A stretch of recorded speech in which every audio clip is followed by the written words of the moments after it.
can go over here to program and look at the bend program. Right now we're programming just Y, B, and C.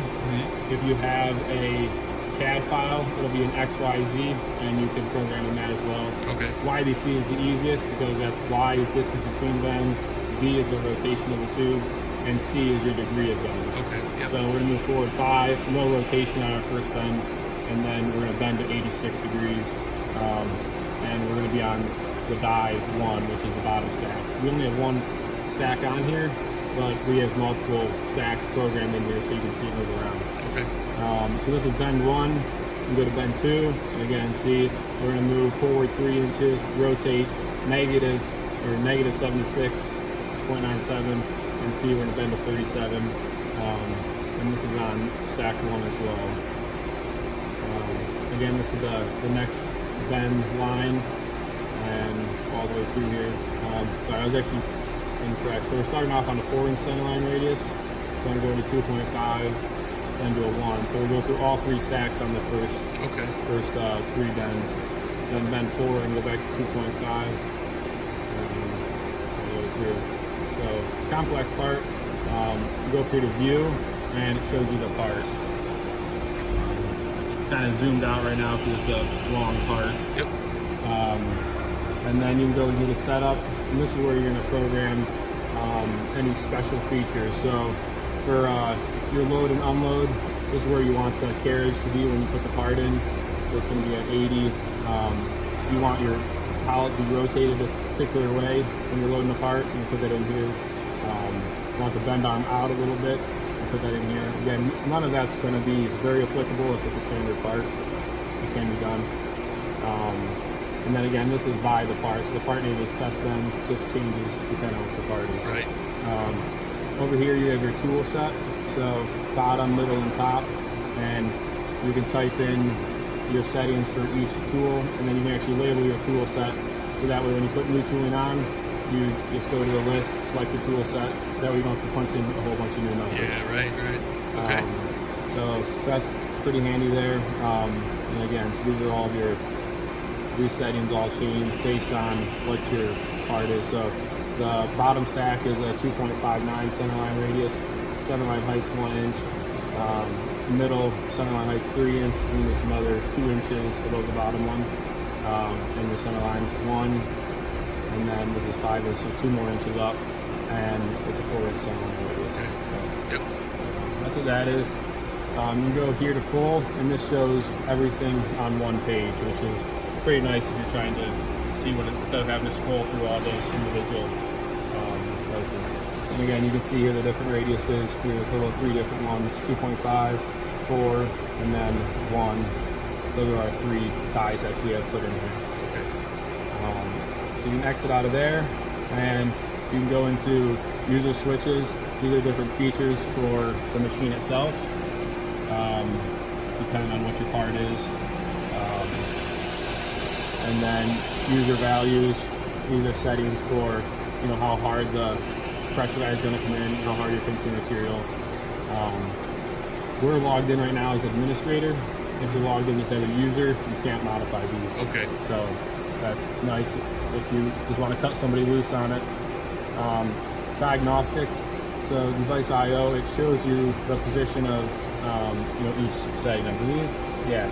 So if you're not sure what something is, you can go, well, what's the Y-axis? Well, that's the motor for moving the carriage back and forth. What's the boost? Well, that's this assembly here for moving the carriage back and forth. Mandrel, well, that's the cylinder on the very back. And then your actual I/O list. This is your locations. I don't know how in depth you want, but this is all the different axes and their locations. Digital devices. These are all of your switches on the machine. So for your collet open or close, your clamp die in or out, your mandrel lube if it's on or off, and then so that this is reading off of the PLC itself. System I/O. Well, composite devices. That's like if you had a robot loader or something, it'd show up there. Yep. Analog. There's nothing there. Analog would be if you had like an external switch that wasn't in the digital devices, like a foot switch that started a special sequence, it would be there. System I/O. Again, these are just all of your everything coming off of the PLC itself. Right. So showing you the status of them. And then again, the diagram. So if something ever goes wrong, you can't figure out why it's not doing something, it'll come up in there as the diagnostics. Or calculator if you need to run some numbers. Log files, this shows all of the things that have happened on the machine. So you have, we logged in as administrator 854. Okay. And so you can also pull your production reports here as well. Oh, okay. Yep. So 2 made, cycle time 19.68, 2 made, cycle time 87.9. These numbers can get skewed depending on how quickly you start the next cycle. As in, if you wait a minute before you start the next one, then it'll use the total, as in somebody waited a while before they ran the next one. Total time. Yeah, Right. exactly. Okay. Yep. Then over here to system, security is where we logged in at. Device configure, this is like the back panel where you go if you wanted to modify something, but in general, this would be like a tech page that nobody would ever go to. Right. And again, where we were looking before on the servo digital analog composite, this is where you would change or add or modify anything in there. I mean, if you wanted to add a robot or add a flip switch or add something, you do that over here. And then machine values, these are just numbers that it pulls off of, like default numbers essentially. So back to program, operate, manual mode. You can go here and you can select if you want Y, B, C, X, Z. You can jog any of these from the control. Right. So that's that. You can run a test bend depending on your part. If you want to just run a sample bend, and I don't know exactly what it does or doesn't do, but I believe it's so that it'll not count in your production numbers. Okay. But again, pretty rare you would need to run that. Shut down, you power down the machine before you turn it off.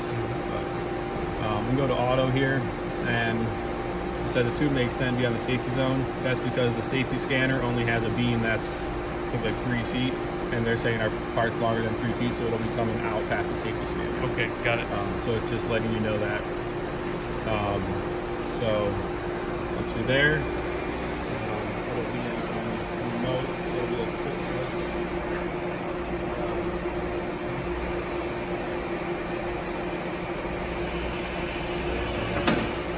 So what it's going to do is the first bend, it's going to calibrate the pressure eye. I don't know if you saw anything in that quote about soft close or soft sense, I think it's called. Okay, yeah. It comes in, it makes contact with the die, so it knows where it's at, and then it backs off, and that's how it calibrates how hard it's going to press on the tube. Got it.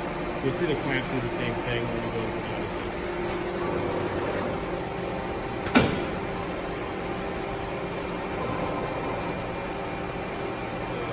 Now you're in the low position, when you see the part in there. And that's it. The clamp die goes in doing the same thing on the, closing it up there. Power grabs the part and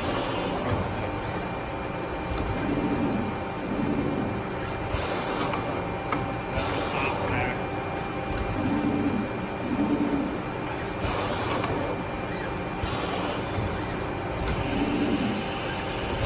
The middle stack.